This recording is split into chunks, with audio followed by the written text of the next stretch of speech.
Merry Christmas, motherfuckers is right. Yeah, that's a great start. Turn that down.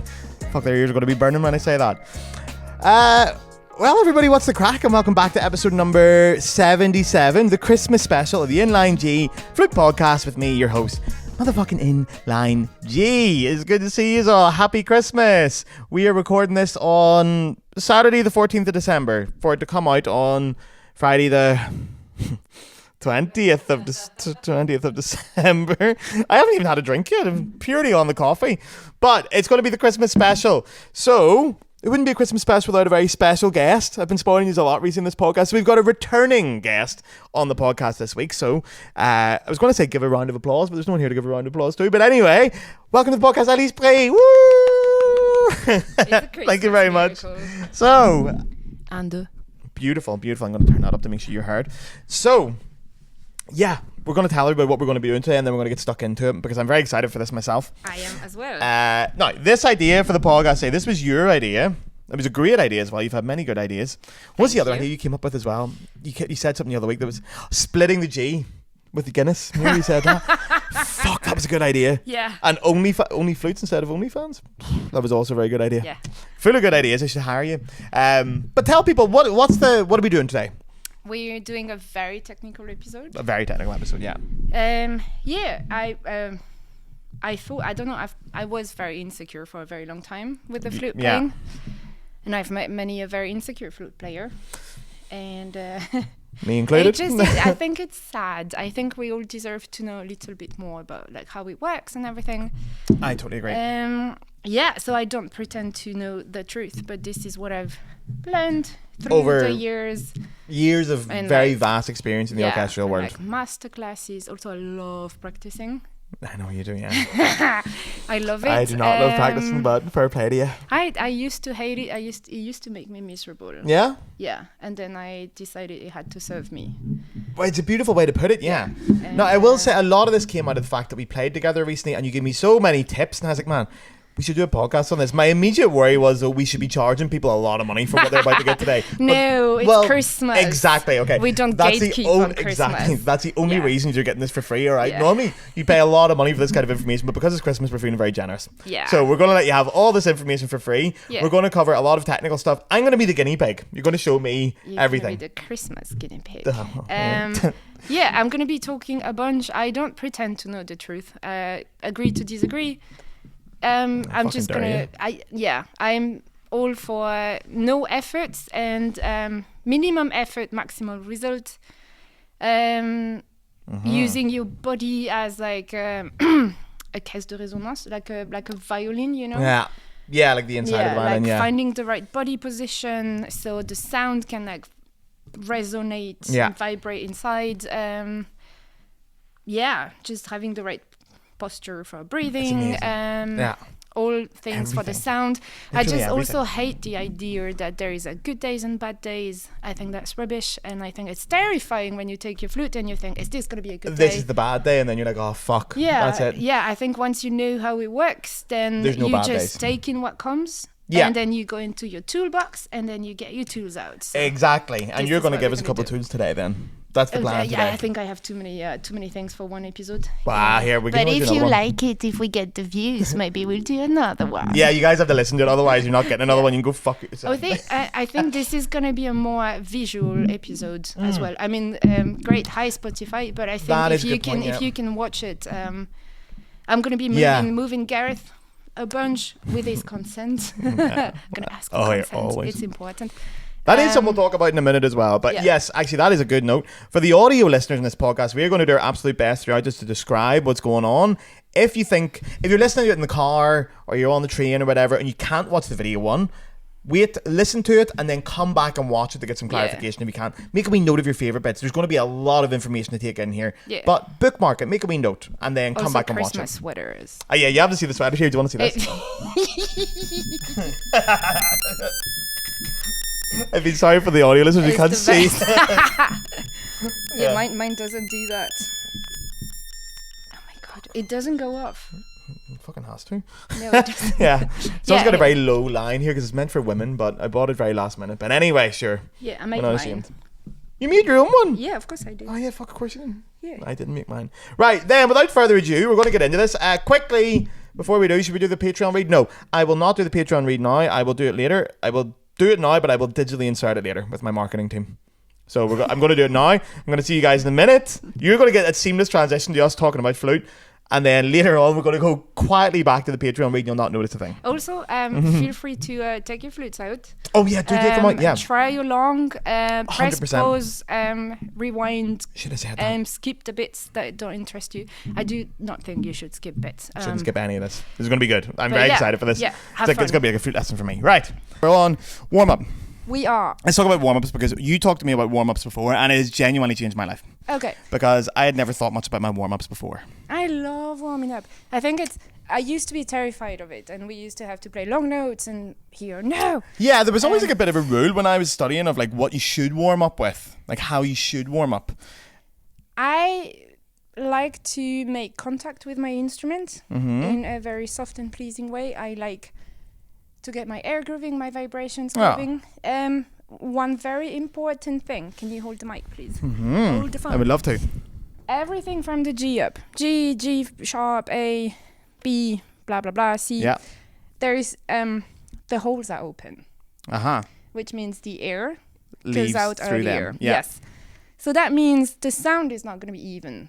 Because when you play, like, for example, a D, a low D and all that, the air travels through the whole flute, way through the instrument. But then you play a C and it sounds like shit. Or empty. Yeah. I play a D and a C and then you can hear the difference. Haha, now I have to do things correctly. Yeah. Okay, go. Nah.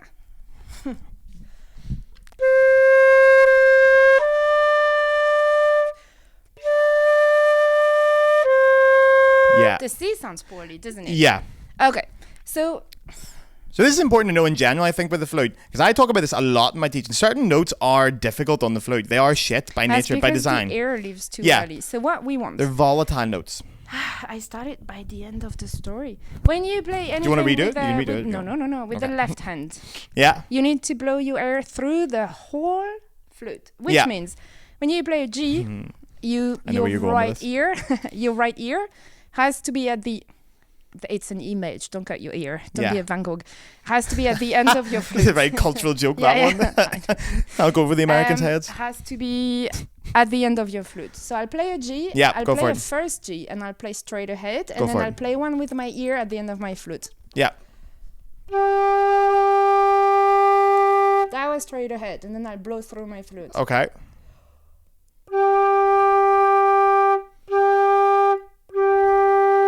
Does that make sense? Yes, it does. Okay. But that's an image that we have to develop then. It's a mental image. Yeah. Okay.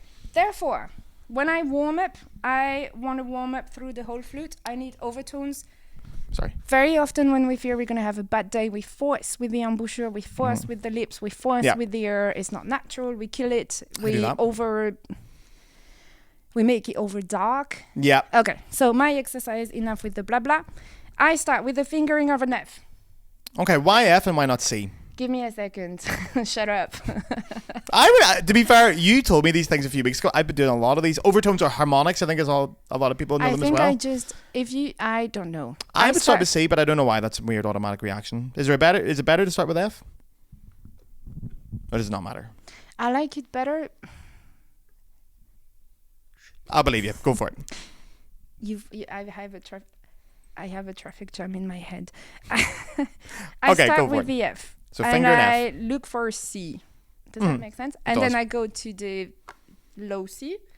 And then I release my fingers to the actual C. Actual C finger. Okay, and this is all C3.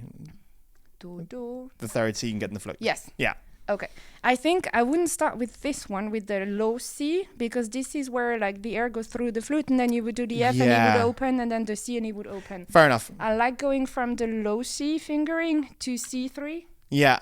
As like, because that's where the low C is where the air goes through the whole flute, and then you release your fingers, and you get a better sense. But your air still goes through the flute. That does make sense. I like to do that with vibrato. Ooh. And like a wide vibrato, and I think of the vibrato as like an air movement. It's an air wave, an air movement. That way I get to explore the width of my sound. Yeah. The 3D of it. Uh-huh. Okay. And I find it healing as well. Oh, it's something I want to talk about, but let's go.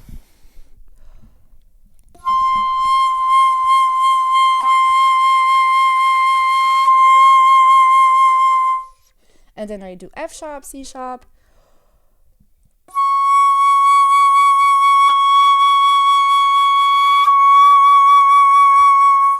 And that sounds so much better than if I played a C sharp straight ahead. I'll play a C sharp straight ahead. Exactly.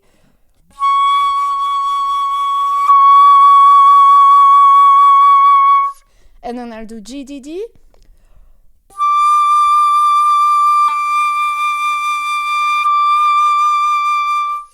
And then I'd take a D and I'll play an A.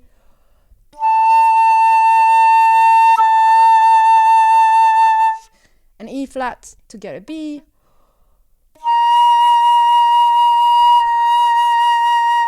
An E to get a B, natural. Yeah. That was a hole. When I released, I cut my air, I think, so I'll do that again. Ah, okay.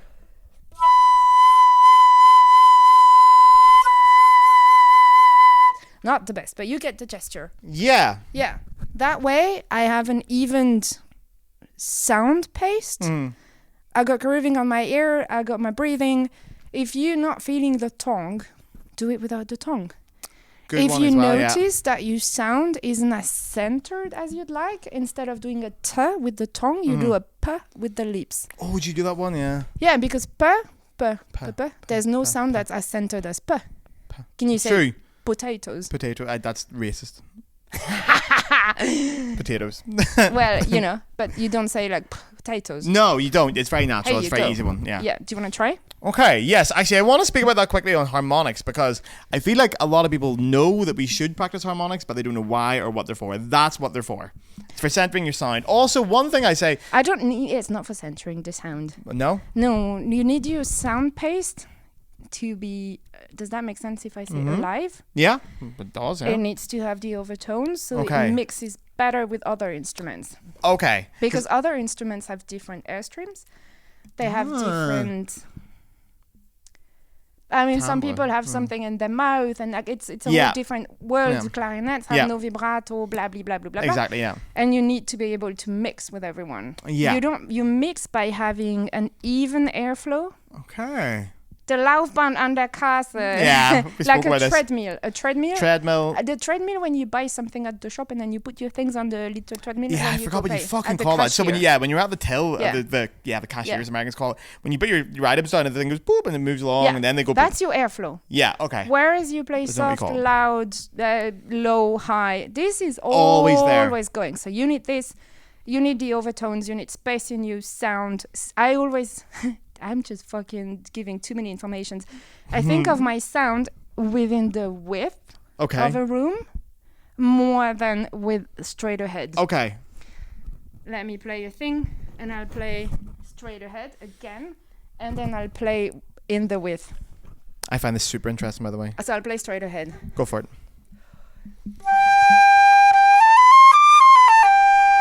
It's very full, but there's not that much room. Still in nice, it. like it's still very nice. Now I'll play widthwise. Okay. So that means when I play, I envision myself having sound on my left and right, and in the back of the room as well. My breathing is instantly better. Yeah, I can hear it as well. Yeah.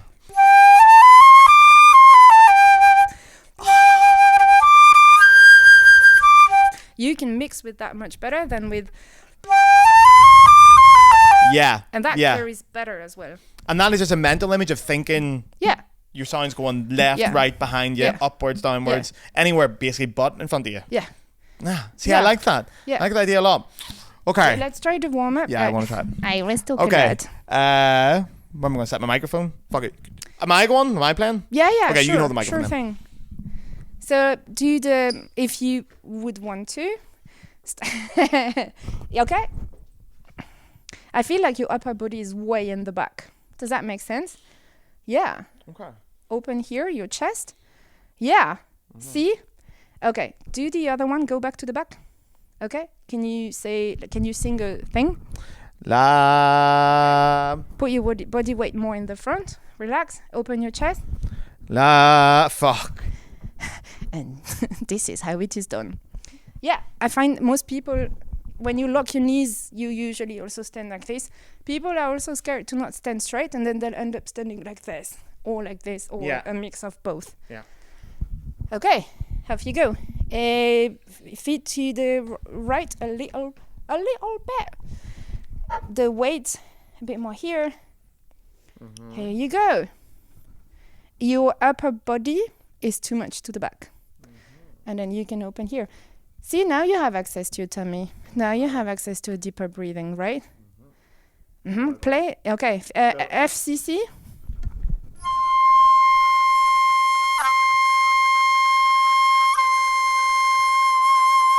Okay, that's nice. But I can hear your air is very... Yeah. It's an angry lemon. We want a hot chocolate with marshmallow. I would blow your air slower. Mm-hmm. Mm-hmm. I would blow it slower and I would move it. Okay. That's fine. 1 second. Oh, good.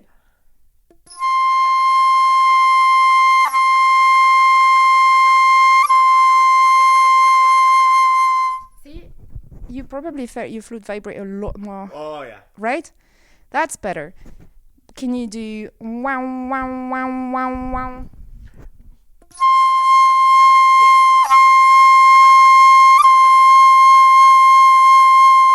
Can you exaggerate that movement a lot more, that air movement? Mm-hmm. The more you can do wow, wow, wow, the more flexible your air is. Okay. Once again, it's my truth, not their truth. Okay, let me try it.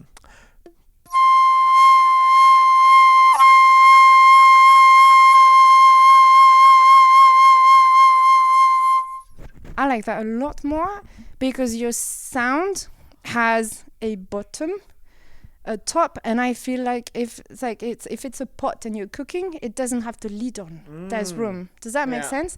Do you want to try with a F sharp, C sharp, C sharp? Yeah. Uh-huh. What's your elbow? Am I in your way? No. Okay. And then where is your here? More to the front. Your chest. Yeah. And open here. Relax your shoulders. And then think of my hands under your elbows.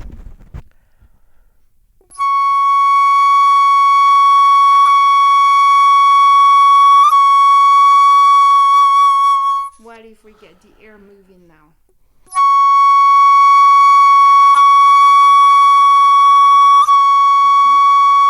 Can you give me a very dramatic, slow vibrato? A wow, wow, wow.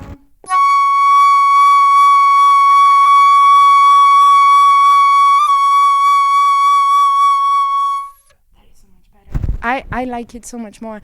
And if we were to play together, I could mix with that a lot more. Okay. And when you can do that exaggerate of a vibrato, you can also do a mysterious, narrower one. Yeah.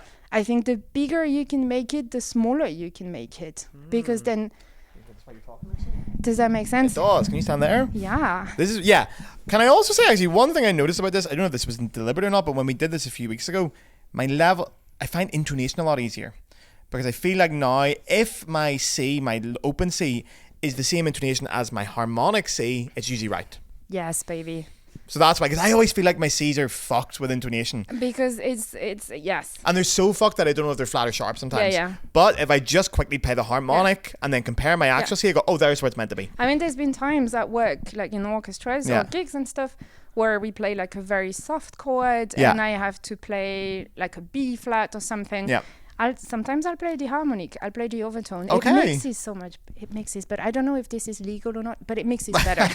Yeah, if any orchestras are watching, It mixes better. And then if you practice like this, you can take any tunes that you're practicing and every note that's from G, so G, A, B C, D, upper G, play them with the harmonics fingerings. It's so much fun. And now the rule for finding harmonics.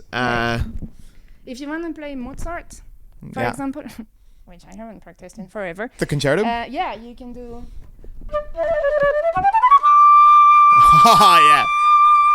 Sounds better. And then you've got your open sound. Yeah. Or your not open sound, but your correct sound.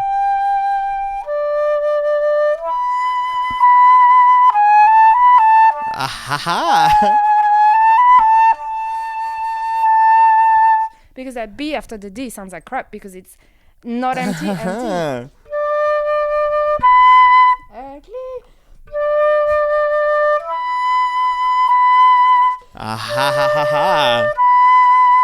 Even sound paste. I do love that. It's yeah, the best. And it's in tune as well, which is so fucking nice. It sounded in tune to me. But intonation is something we're going to talk about today because I think it's a very important subject. Yeah, so I would recommend everyone starts playing with harmonics. It is one of the most fun exercises. Now, I will say I've done this with a lot of students recently. They do struggle, especially in lower levels, to know which harmonic does it. So there is a music theory way you can go about it. My honest advice is just work it out. Just play about. It's usually one of the bottom notes. It's usually a fifth, isn't it? It's easy for me because I have perfect pitch. I think someone who doesn't have perfect pitch it's confusing. But then if you're looking for the C, then you play a C3 first, and then you do fingering of F, fingering of C, fingering of C. Yeah, so the general rule is around that period, around that sort of area of the flute, it's either going to be an octave, a fifth, or a fourth. Yeah. It's going to be perfect fourth, perfect fifth. Sometimes when you get higher, it goes into major thirds and minor thirds, but it's very rare. Or you just tell your teacher to write it down for you. Yeah. Also or works. you just work up. Actually, that's what I did. So the first one is C. You play third octave, your third C, and then you finger F below, and then you finger bottom C. Now, everything you do after that, just go up in semitones. So if you go to C sharp, go to F sharp, go to C sharp, and then go to D. Yeah. The one that comes after that, and D. And then if you do further warm up, like Reichert or whatever, Diaphragm Gobert, for example. Which you should be doing every day. Twice a day. 3 times a day, like brushing your teeth. Exactly. You brush your teeth 3 times a day? 2 times. Okay. Include that in your warm up. You can play your scales. Can you hold this for it? Thank you so much, my dear. Or the Reichert. I like Reichert a lot. Oh, yeah. So I'll do...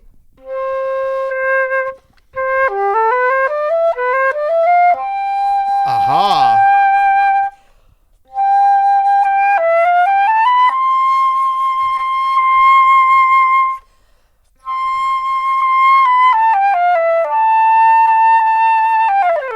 And so on. Love that. Beautiful, and yeah. then you straight away you're in that church, in that search for a sound that's like full and vibrant overtones, and then you're not freaking out about having a bad day anymore. I honestly have not found anything better than that in the last few weeks. I've been doing them all day and they're great. Right. So there you are. That's a free one as well. You're not having to pay for that, but it's the best way to warm up. Promise me, try it like 2 days in a row. You will not believe the difference it makes you're playing. The Reichert thing brings me to another point I wanted to raise. Go. Slurs. Okay. Slurs, when you do a slur on like a big interval. Yeah. Yeah, or whatever interval you're playing. Yeah. For example, the E and the A. Uh-huh. Yeah. If you think separate sounds. Ba, ba, okay? It's not going to sound very confusing. If you do a slur, da. Yeah, there is a slide between E and A. There is, yeah. Da, yeah. da, which singers do a lot of. Yeah. And it means the diaphragm goes with da. But you don't do da. That wouldn't work with the flute. The diaphragm does go with EA and AE, and I'm not going to slide with the diaphragm. I never considered this. Sound pace doesn't stay even. Now if I slide with it, like I'm going to sing once and then play. Da. And the diaphragm goes.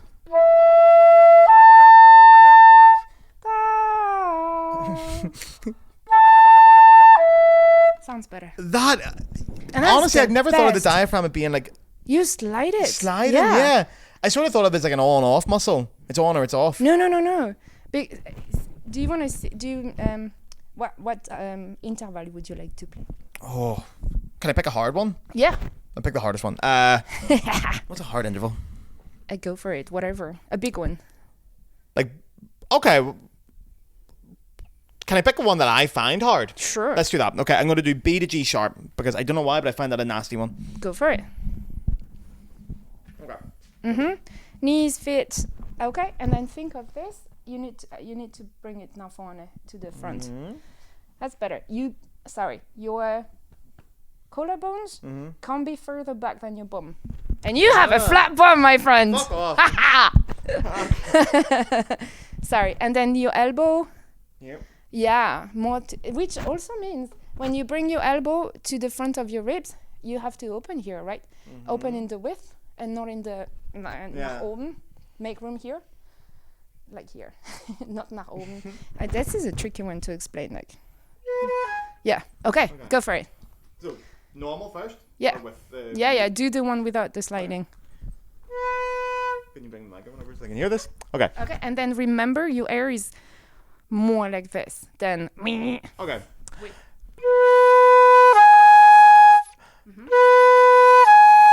So that's me going directly between them. Can you sing it once with a slide? Ba.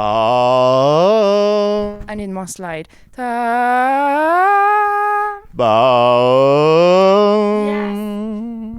Play it like you sung it. Okay, but you overkill your air. It goes too fast. Thank you. The chin a bit like this.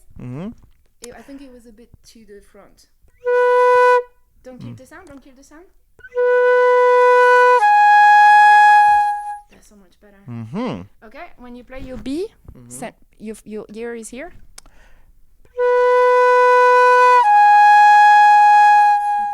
Do you want to do it once with like an extreme vibrato, like a very wide one?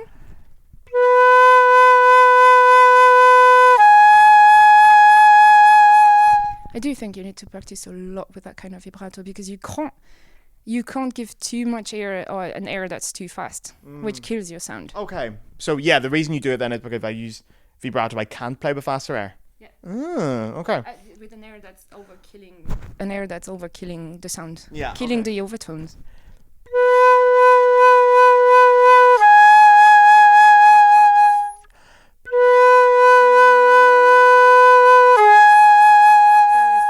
That was better. Yeah. There's another thing I want to address, I think. The image of the hot potato. Okay, you told me you don't like this image. I fucking hate it with all my soul. Because if there's a hot potato... That's a very popular image. I've heard that one many times, the hot potato in the mouth. Okay, but what does he do? You think you have a hot potato in your mouth? Yeah. And then instantly... You do a weird thing in the back of your mouth? Yeah, you go extreme. So I'll do a hot potato and then I'll sing a thing.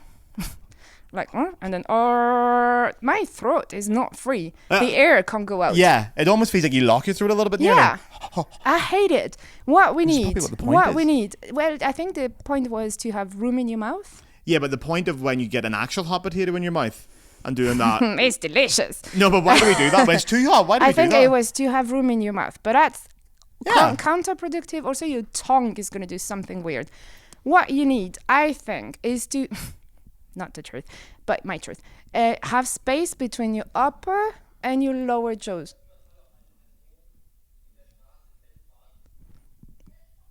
What is that? Police stuff. We're filming at my workplace. I'll take that. We need space between the upper and the lower jaw. I love this. Okay, so when you say space between the two jaws, you can sort of feel that between your teeth then, your back teeth. Is that what you're sort of measuring it? Yeah. What kind of space are we talking? I used to practice with a tampon between, like, with the plastic around. Okay. A tampon between my teeth, a small, like the end of periods tampon, because I didn't know what to put in between. Would a finger work? Sure, or your tongue, if you put your tongue on one side. Okay, I feel like that's a lot easier to get by than a tampon. Well, I mean, if you're a girl, you have tampon. Well, maybe not. But you have more fingers than you have tampons. And your tongue is so always you there. need space between your jaw, your stuff here and here, and I think of the space also width-wide, because if you think the width of your mouth is more relaxed than if you think, hot potato. Yeah. Sorry. Yeah. Don't do anything weird with your tongue. Yeah, and then think of the space in here. Yeah, and then think about like room and space here. Yeah. Sorry, I know what you mean. Yeah. So. Yeah. So I'm almost like nearly letting all the tension in my jaw go. Yeah. And just keeping it at that distance. So. Yeah, and if this is more there. relaxed, can you take a deep belly breathing? Okay, and now think you breathe through your throat. Oh yeah. Try once. One breathing and Here you go. What is your tongue doing? Where is your tongue? I'm very conscious of my tongue right now, Your so I'm a bit worried about it. lay on the Yeah, I'm trying to floor make my of your tongue mouth. flat. Yeah. Like, Let it give it just let it holiday. die. Yeah. Give it a holiday. Okay. That's better. But I think you're still trying to do something like, oh. Yeah, there's something going on with my tongue. Hang on. Let me try that again.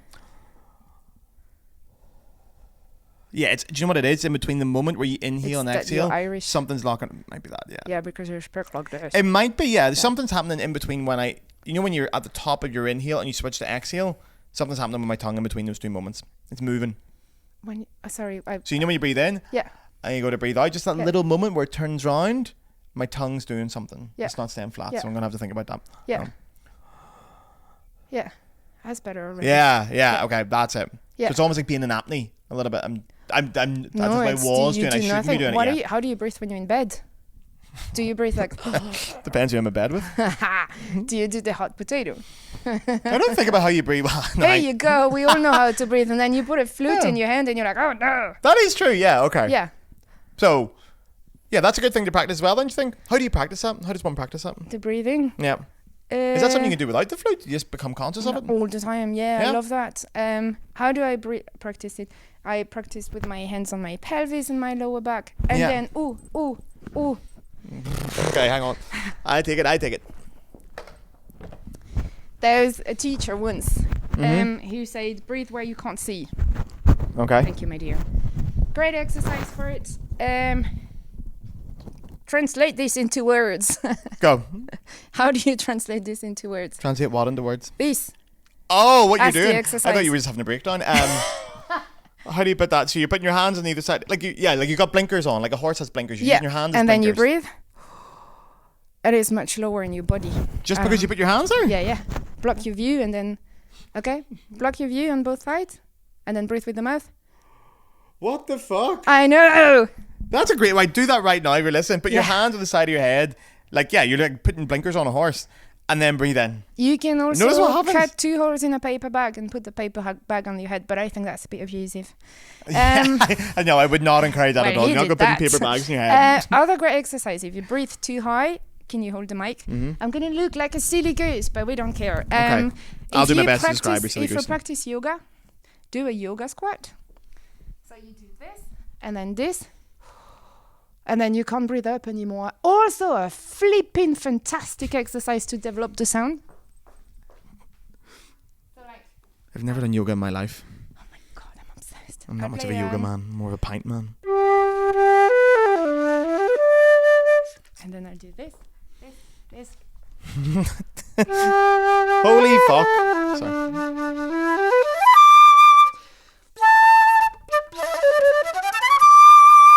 No effort. And that literally just means that you cannot breathe high. It physically stops you from No. breathing high because you're. And that just lowers your center of gravity, and it's worked wonders with like students. That is a who were- great one to try. So if you're an audio listener, write down. Basically, you're just squatting down, basically like a yoga squat, isn't it? Yeah, look for And then YouTube. Ask Google what's a yoga squat, and then you Yeah, do do that. and then you breathe. It's the best. If you have tight jeans, That's a great unbutton them. This one is mine, baby. Is that all you? Yeah. And I sometimes warm up like this. Okay. Just you wanna in the try? room. No, because I've got very tight jeans and I don't want to rip Okay. them, and they're very expensive jeans as I well. did tell you to wear sweatpants. I know you did, and I totally Um, forgot. But I got new Carhartt jeans. And I That forgot. was the thing I wanted to talk about. Okay, so let's wrap up what we just did, and then we'll start a new section on this. Yeah. So, Slurring. what can people practice in at home? What should they practice with regards to this? So we got the harmonics. You can start with Yeah. that. Slurring. Start thinking about that diaphragm. Yeah, I am a big fan of practicing lots with the voice as well. Everything we've done, like body position wise, look for the right sounds. Yeah, that worked well for me. Yeah. Even just sort of placing it. Yeah, Fuck me, and when you I'm can do talking, that you can hear the with- difference. Same. So always go back to My how voice is so your much voice sexier is when it's down sounding. here. Yeah. Yeah. I'm Just be gonna very make careful. you gain sexy points. Yeah. Go back to the voice. Go back to what feels right. If you Excellent. do sit on it, if you're not comfortable standing, if you're having a rough day, if you have your periods, if you're tired, if you have feet that are too flat or too the opposite good of point, too yeah. flat, sit down. Make yourself an easier life and sit down. I'm gonna go grab a chair. Also, I will say, in general, I don't think sitting down practice is a bad idea because, well, a lot of your playing, if you're going to be playing in any ensembles or orchestras, you're going to be sitting. And it is worth practicing this because you don't want to turn up to the orchestra and then suddenly realize, now I'm going to practice sitting. Because a lot of people do that. A lot of my students do that. And they turn up to Blazer class and they're like, fuck, I have to sit now. So if you stand, and this is the music stand, don't stand like this, stand like this, then you can bring your elbow to the always front, on the blah, side, blah, blah. So when you sit, same story. I always sit at the edge of the chair so as to have a better... Best advice in the world. Best advice in the world. Always sit on the edge of the chair. Yeah. Oh my God.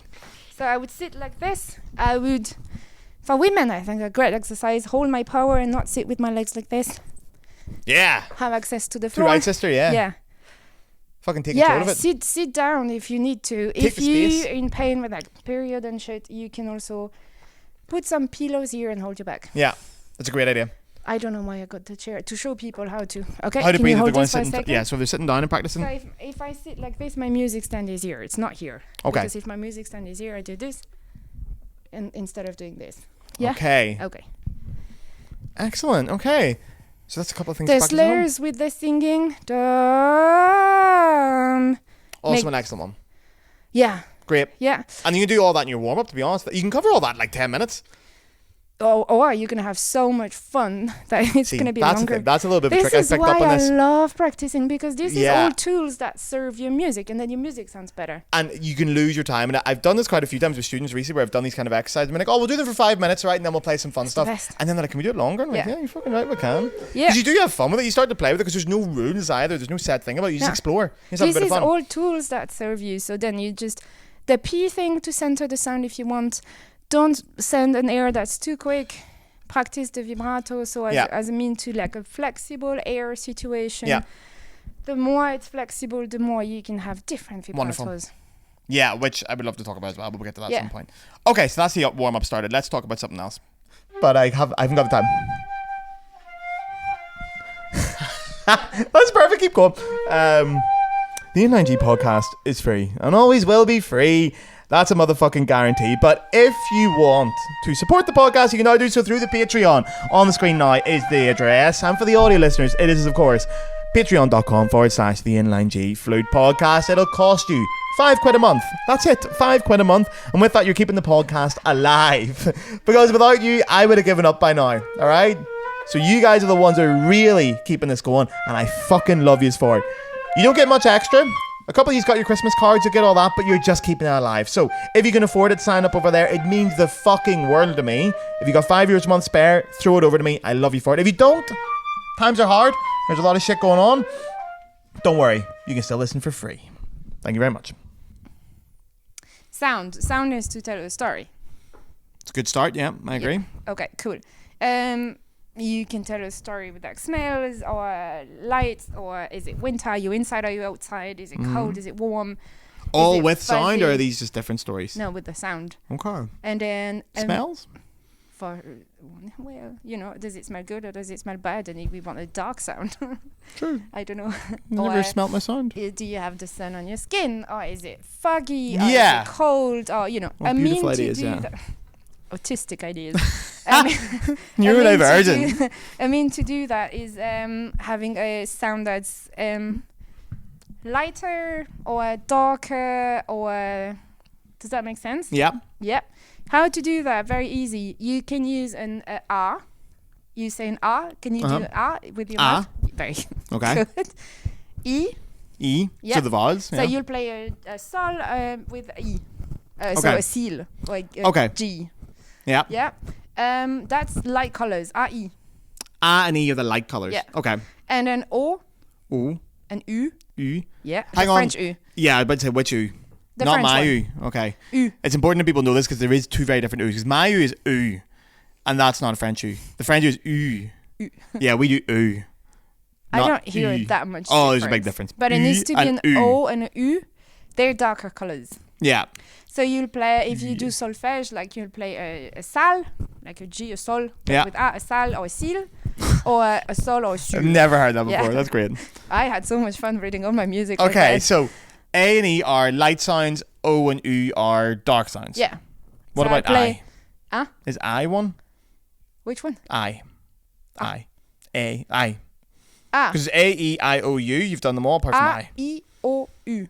But what about That's what we need. But what about the last one? You don't use the last one? There's 5 vowels. There's not 5, there's 4, honey. There's 5 vowels. A, E, I, O, U. We don't care about that. Okay, but you don't need I then. 2 light and 2 dark. Okay, that's great. Okay. You don't need I then. Yeah, so I'll play a G and then I'll do A, E and then O and U. Okay. So a G, or I'll play O comme yellow fossil. I'll edit that in. I'll put a voice over there. I'll play a light one. Okay, this is light. Go for it.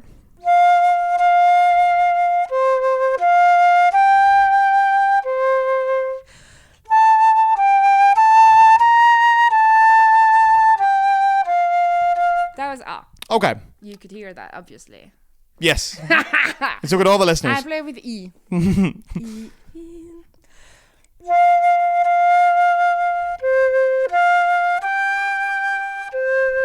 There's a bit of a difference. I do. There is a bit of a difference. Yeah, and then I'll play O.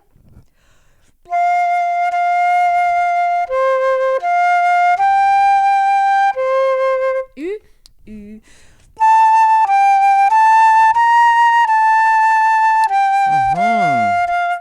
It does change. I like U.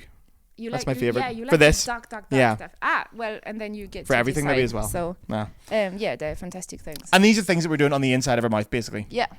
Okay. Does it change depending on the accent or the language someone speaks? Well, we talked about language for French, but for sure. I mean, all you English people. Hey, you be very careful what you say next. Okay, English-speaking people. You do A, B, C, D, walk the line there. E. English identifying people.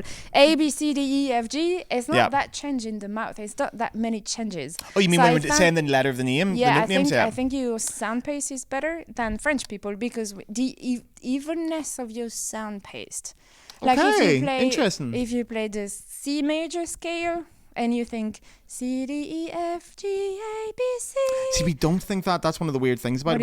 We don't sing. You never learn to sing scales with the English name system. You don't say the note names. You do solfège? Yeah, no, not really. What do you do?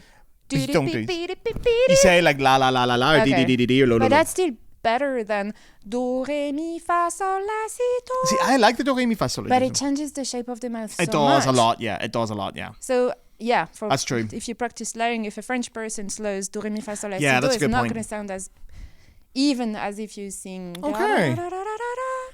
Yeah. Do you think it's worth then for something like, let's say you're American and you never understood the French system, the do re mi fa sol system? Do you think it's worth learning that a little bit or not at all? Doesn't make a difference. Is it worth learning the note names just to play with it? No, I don't think it flipping. Okay, then don't do that. Okay. I mean, yeah, I have American friends that are like, oh my god, you can do solfège. Why for? I don't think people know what solfège is here actually, which I think I've talked about it once or twice. Solfège is reading like fa do fa sol do la sol la si la sol. It doesn't matter. And then the thing with the French do re mi fa sol la si do is like, I would read la sol la si la sol, but it's a si bemol. It's B flat. Germans are great. Yeah, because you don't have time to say si bemol though. No, because if you're German, you read A, G, A, B, A. Oh, I'm fucking learning the system at the minute. And it's a pain in the hole. And that is fucking amazing because then you know what you're playing and you have a better awareness of like harmony and everything. It's a pain in the ass. It's too complicated. And then they no, I can't do it. So for anyone who doesn't know, the German system is like a mixture of the two because the German system is you say the note names by the letter, but then if it becomes sharp, so like, I don't know, F becomes sharp, you add is onto it, and you add as if you're taking it away. No, what is F flat in German? Fas. Fes. Fes. Right, there's a multilingual joke that no one will get. What is A flat in German? As. That one's better. That one's better, yeah. What if F flat and A flat? Fes and as. Fes is good as well. Yeah, it's excellent. I don't. Anyway. Yeah, the German system's a fucking nightmare, but it is the best one for that. It's the best because they know what chords they're playing. But if you don't know the German system, take it from me. Don't fucking bother. Don't fucking bother, right? I'm 32 years old and I tried to learn it the last 6 weeks. I'd rather die than learn it. It's too hard. It's the best way to do. It's too hard. I'm too old for this. Wait, honey, we have more things to talk about. Right, go. So you've got your 4 colours. Yeah. Sorry, 2 for each, yeah? Light and dark. I would have fun playing all the tunes, with different colours. Okay, so play through it all on A, play through it all on U, play through it all on O. Yeah, and then see what the differences sometimes are. the tune starts happy and it's an A on an E, and then it goes dramatic, and then it's O on an U. Okay. And this is something you can do with your students when they're like 8 or 10 or 12 or whatever. Yeah, that's fun to do. So much fun. It's fun, yeah. I have fun to do it. I'm 32. Right. The question then, when we talk about colours, is that what people mean when they talk about colours? Do you? Like we hear all the time, like, I like this colour. Is that what we're talking about? Or are we talking about actual colours? I mean, for example, could I say like different brains? Okay. Because like, personal. for example, could someone say like, oh, play a bit more purple, play a bit more blue? But to some brains, people think G and G is blue. True. So for some people that could work. I always think in terms of like warm or cold or Okay. like taste-wise. Like, does it sound like a fucking I lime? love taste. I love taste. I think it's a great can one. Can you play a lime or can you play a hot chocolate? Yeah. Or can you play Love the that. biggest blanket in the world? Even when you just said lime and hot chocolate, I could feel it in my mouth, the difference. Right. And this is why you need to have flexible lips as well. Okay. Because sometimes you want to play mysterious. Like the fog, the mysterious fog. Wait. I'll play Comme you'll faithful. You get it the third time. With the fog. Okay.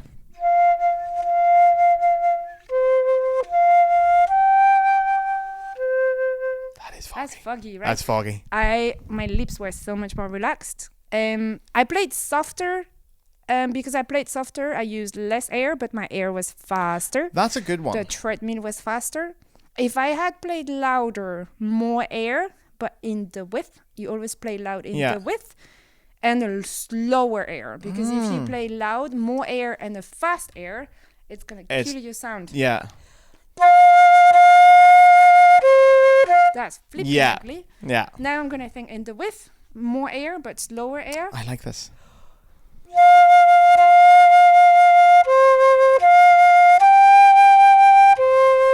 I really hope people are picking this up on the microphones because the difference is unbelievable. Yeah. It's fucking night and day. Yeah, and that's the width thing. But yeah, color. So what else have we got with color? Anything else? Like the fog one's a great example. Do you have any more? Dramatic one.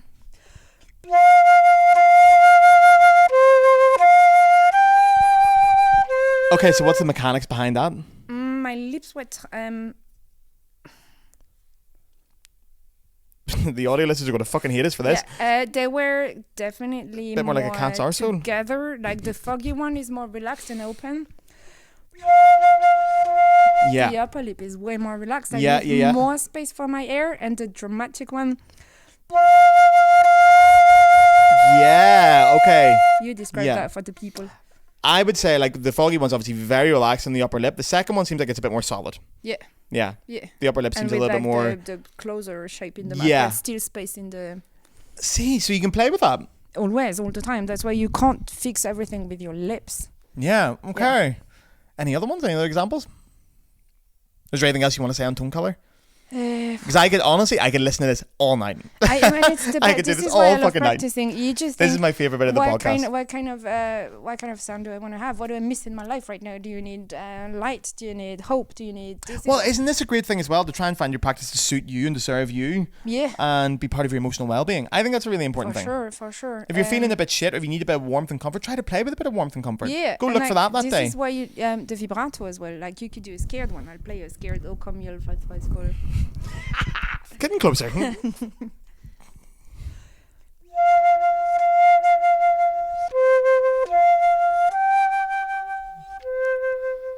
That's more like. That's beautiful though. I like that.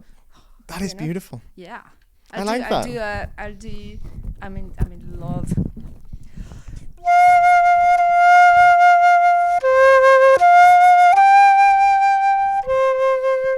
That's more loving. Yeah. And maybe. It depends who. Yeah. Depends who's listening, I suppose. Yeah. My love's very different. Anyway, But yeah, I like that. Love is so would you recommend someone just goes and just has a bit of fun with this? For sure. Pick a piece up, play with the colours. Be as creative as you want to be, baby. I would love to hear if anyone does do this, by the way, what they find out and what they try and what labels they give it. I love the way you've got labels for it. You say like, oh, this one's scary, this one's loving. I would love to see if someone finds something and they can find a word to describe it. For sure. And because I would love to hear about music and shit, hold a phrase. How to hold the tension in a phrase. We talked about that. We did. So don't forget to do the counting before and like having people's attention in your hand. Holding a phrase, because if you play it's fucking boring, right? Yeah. The audience is gonna be like, yeah, okay, cool, we know the tune. How do you hold the tension? Keep the interest, yeah. Yeah. Do you want me to answer or are you going to tell us? I mean, I told you like 2 weeks ago. I know, you tell me. Maybe you forgot. Hold the tension in your core like you do when you... I love that idea, by the way. Speak. And now you were waiting for me to drop the words. Do you know what example it makes me think of so much? You ever seen Rocky Horror? No. You've never seen the Rocky Horror Picture Show? Not yet. We're cancelling this podcast. No. But, okay, if anyone's seen it, you know what bit I'm talking about. That bit with anticipation. This. Great. This is what you Great. do with your flute. Okay. So you do.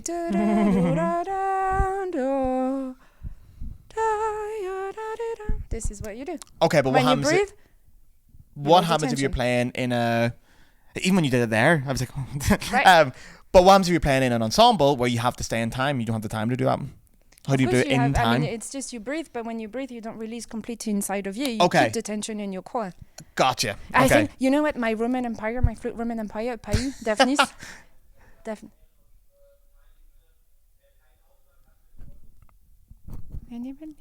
Daphnis, Paiu. When it does, that's the best. What? Hang on, what does he do? Daphnis. But when Paiu does it? Yeah. What does he do? He holds the tension between. Ah. That's the best. He takes a breath. He's like so relaxed here, and then he does I think about it every fucking day for like the past. I have a few of those as well with Flute playing. Yeah, I have a few of them. So that's how you hold the tension. Okay, that's a great one. I fucking love that. And then people should practice that as well. No one should do anything, but if they want to have fun. Well, they're listening to this podcast, they know what they should do. Yeah. Can I ask a question then? If you were practicing that, is it worth practicing it by singing it first and doing it that way? Oh, speak. Where you can actually directly link it to speaking? You speak. You do that. And then you do that, and then you do the same with the flute. Oh, that's a lot of fun. Yeah. People should do that. I might do that. I think it's great. Other things, because we're quick firing things. This is great. I'm loving this, yeah. This is the best Intonation, part of the podcast. baby. For playing intonation. together. Thirds. Know how to play your thirds. Minor thirds. Do you have to play it high or flat? Wow, I know this. It depends. Also, it depends if you're playing with a piano or not. Because pianos have equal temperament. Well, but I still play my minor thirds a bit high. Yeah. And my... minor thirds are generally a little bit too flat. Major thirds are a little bit too sharp naturally. On the piano, for example, they're slightly out. Yeah. So you should lift your minor thirds up. The second note should be a little bit higher. You should widen the gap a little bit. And major thirds, we should shrink it a little bit. Oh, honey, you made it very the wrong way around. No, it's all the way around. It is, yeah. Minor thirds high, major thirds flat.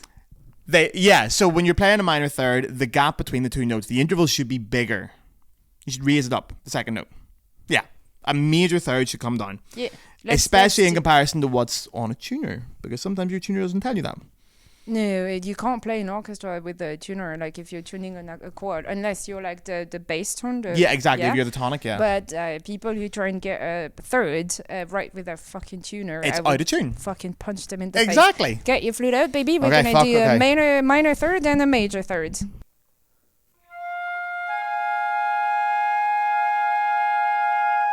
Play it too flat. It's not working. That's out of tune. Okay, go higher.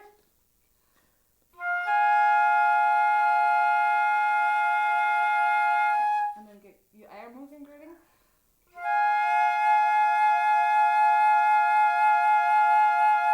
And then do an A natural. Mm-hmm.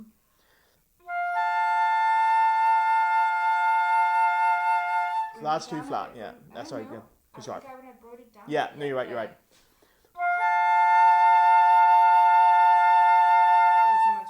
Yeah. And can I just say, by the way, you can feel that when you're doing that with someone. Yeah. You can actually feel where the waves sort of match up a little bit, which is what it is. That's what intonation is, when you're not having those waves hit against each other. One of the ways to practice that, if you don't have if you don't have Alice Brie in your house to practice it with, is what I do is get the things where you get the drone. Have you ever played with them? Where you press play and it just goes F, and then you put your notes on top, and you can play with them. You can. What you can also do is you practice your... What you can also do... click, click, click, click. Is you practice your scales. Okay.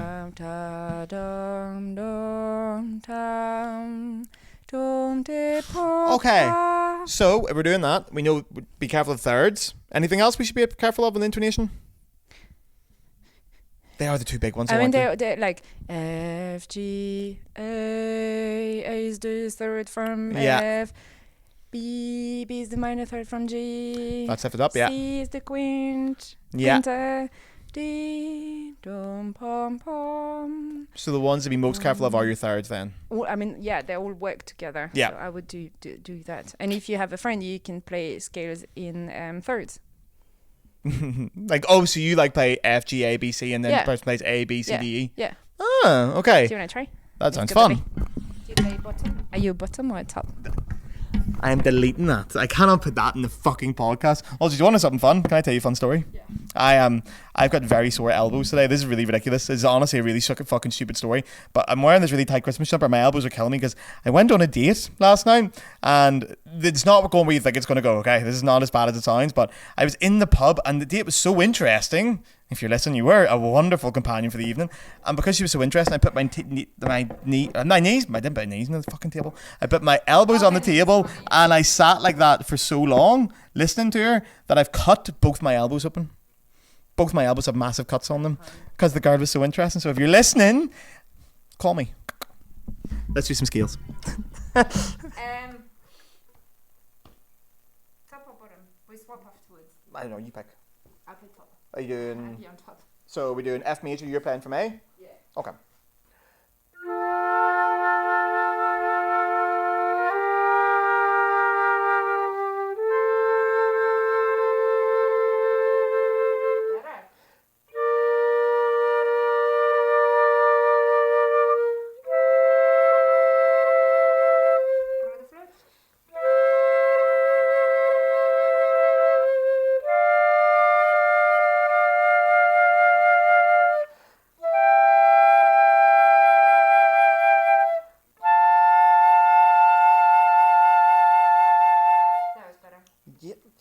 That is so much fun to do, by the way, because you can really feel it.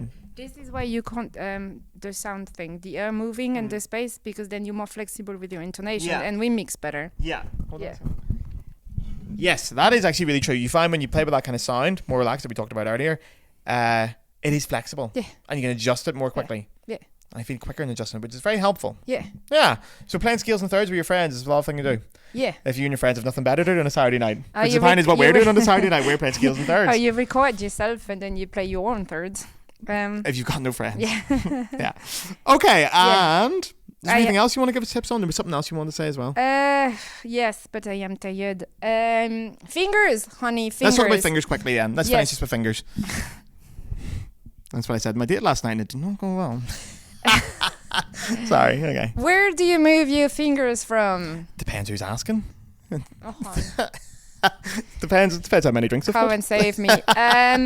You should move. Let's go to the camera, honey. Okay. Okay, so we have to show the camera what we're going to be doing. Let's not go too close. Let's go about here. Okay. Yeah. Hon. Okay, so fingers. So I'm going to set my... Do I need my flute for this now? No, you didn't. You flute. You don't need the microphone. I'll do Okay. the microphone. Get your flute up if you want to. Yeah, up. Up, sorry. Everyone, public service announcement, very fit to that direction. Open here. Very good. Here. Never here. Never here. Always here. So you're pointing to the knuckles. Yeah. Knuckles and not the phalanges on the fingers. Mm-hmm. Can you play F, G, and you lift it from the knuckle here? Mm-hmm. Be nice to your flute. She has never hurt you. Don't bang your...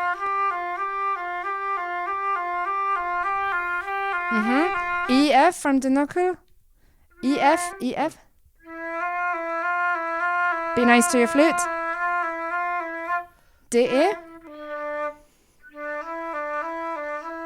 That one's hard. But it helps for the sound quality in the slur. If you move from here. Also, you'll be so much faster. You'll be able to play so much faster if you move them from here. Do you want to do G, A? Not from here? From here. No, you're moving it from the phalange on the finger. We want it from the knuckle. Do you want to... Okay, do it again from the phalange where you were doing. Do a G, A trill from the phalange. Not too good, right? Do it from the knuckle. Okay, and now don't hurt your fucking flute. You're hitting too hard. From here. And then A, long, slow, A to B. A to B. Thank you. Not from here. Not from here. Not from here. Not from the phalange. From the knuckle. I mean, call me crazy, but it has an impact on the sound. Yeah. Do again from here, from the phalange, and then do again from the knuckle.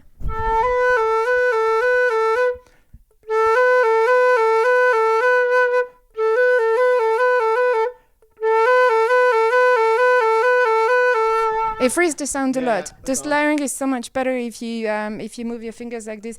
You'll play so much faster if you do this. Other quick hand thing. Micro movements are fantastic when you play, whereas it's going from having your body weight on like one side and then the other foot and blah blah blah. Mm-hmm. Let's say you're playing Peter and the Wolf. It's a bit difficult. Great singing. Move your wrist. Do micro movements with your wrist. So if I play without micro movements, wait.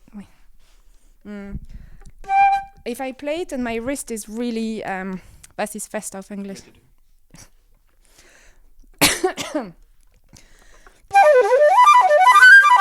It's not great. It was shy. I mean, it's not bad.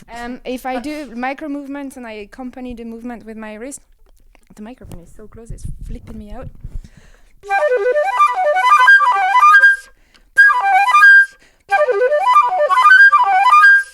So you're almost moving your wrist left or right. Yeah, can you show that movement there to the camera? Yeah, can you turn? Actually, just turn and show that. Just the movement. Yeah. Oh, that's amazing. Yeah. Is that deliberately moving it, or is that what happens naturally when you just let it without tension? I think when you're not trying to save your life. It just goes. Yeah, that's amazing. You can use that for the yeah.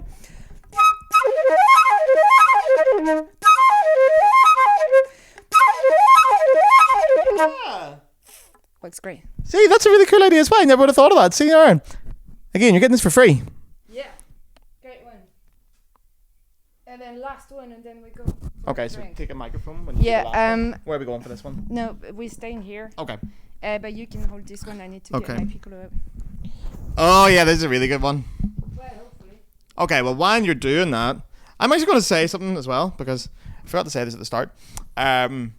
The importance of asking students for consent. Yes. This is really important, okay? And this is something that's actually came up a lot on the internet recently in places that it shouldn't be fucking coming up, and people have sent me messages about this. If you are a teacher of any level, it doesn't matter how long you've known your students, doesn't matter what age they are, doesn't matter a fucking thing. You do not touch your students without asking them if you can touch them first. Yeah, that means also like if you've touched them already during the exactly lesson. Like every time you're gonna put your hand on your student. I like to always ask, is that okay? Because some people don't like to be touched, and you're in a position of power, and then sometimes you are. So like the amount of teachers that have put their hands on me over the years and I wouldn't have said anything because I'm like, I have to learn. But we shouldn't be putting our hands on anybody unless they stay with your hips there, and then bring this to the front. Yeah, and then, yeah. So, yeah, it's very important. So we've done it a few times here in this episode. Yeah. But in general, it's something you should be doing all the time, is to make sure you ask for consent to touch your students every time. Thank you. Okay, let's talk about Piccolo. Sure, it's one I searched for a very long time. I get obsessed with things and then I'm stuck with it. Check 4, baby. Tchaikovsky's Fourth Symphony, okay? This is genuinely going to be good advice. If anyone doesn't know this, you really are going to get a good bit of information out of this one. Okay, I spent like 15 years going like... And I was like, for fuck's sake, when do I get this clean and neat and fine? And I am going to show you. So instead of thinking... to have the accent on the G flat... Yep. Before think and that works for everything. Like if I was learning titir with a friend from Roussel.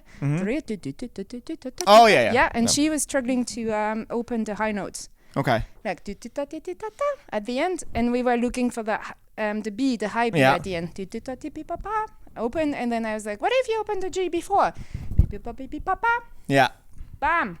So same story. I'll show you. I'll play Please one. do. Yeah. I'm going to stand back with the microphone in this one because fuck. Which one do I do first? The good one. Yeah, do the good one. That fucked up. That didn't work. But it's all right. Once again, sounds different.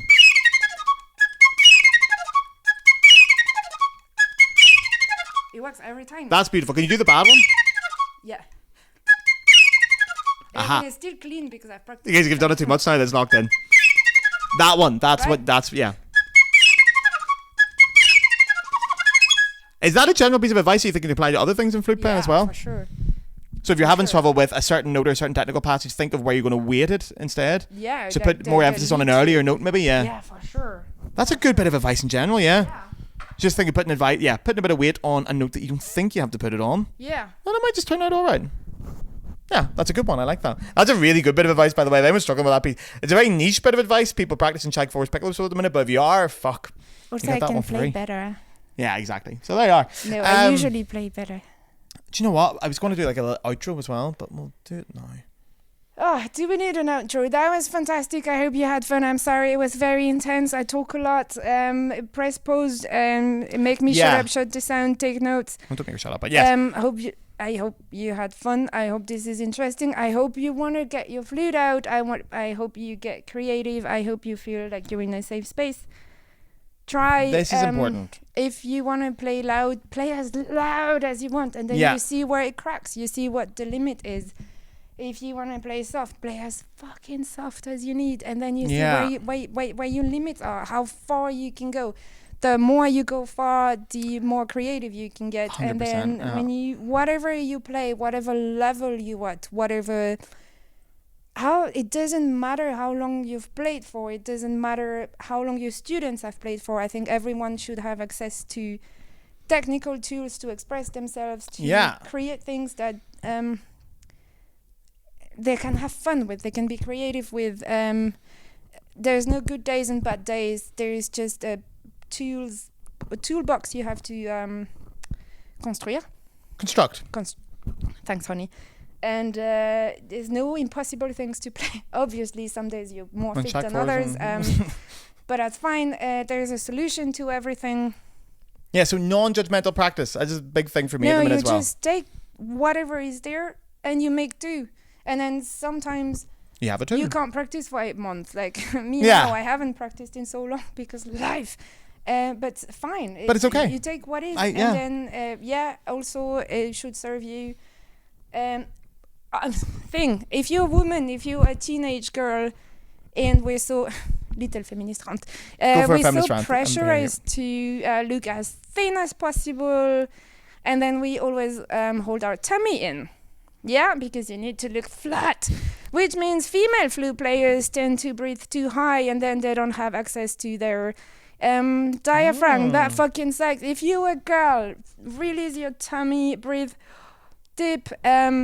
It doesn't matter what it looks like. You have every right to exist in 3 dimensions and breathe with your tummy. You have organs here. You have your uterus here. Take space. So take the space, honey. Take the space. Beautifully put. I never actually thought of that. There you are. Yeah, that's terrible on me. Then that's wonderful. So what I hope you all get out of this more than anything is a bit of creativity, or not creativity, curiosity. Fun. Curiosity, fun. Enjoy your practice. Approach it with an open mind. Have a bit of crack with it. Because it's really important. I think I don't enjoy my practice all the time, but now recently I've started to again. Because I've got all these little toys I get to play with and have a bit of fun with. See how I can make my sound go. And I always think practice is your little laboratory. Like, Pierre and Marie Curie. But they were in a laboratory and you're there and you're like, oh, what do I want in my sound it's just today? For you. How do I do this? Also, we didn't talk about it today, but tongue is a fantastic thing. Articulation. Are you a drum? Are you a cello? Do you need your tongue? Do you not? Like every fucking thing you do is musical. That's what makes you a good player. That's how you mix with a clarinet and a violin and a bass posaune or what do you want. Beautifully put. Yay, have fun. We love you. Thank you very much for tuning in, guys, and have a lovely Christmas. I don't know. I probably should say this now. I don't know if there's going to be an episode in the Christmas break. I don't know, because I don't really have much intention of doing a podcast when I go home. Honestly, this is the last bit of work I'm probably going to do for the end of this year. I've clocked out mentally. I might do a podcast, but if you don't see one next week, don't panic, all right? I'm fine. I'm probably just drunk. So thank you all. Have a lovely Christmas. Have a great New Year if I don't see you before then. Thank you, Alice, for coming on and sharing her incredibly good, incredibly knowledgeable I was going to say knowledge, incredibly knowledgeable knowledge of the flute and its orchestral world. It's everything amazing. So thank you very much. Thank you guys, and I will see you next week, probably, or 2 weeks.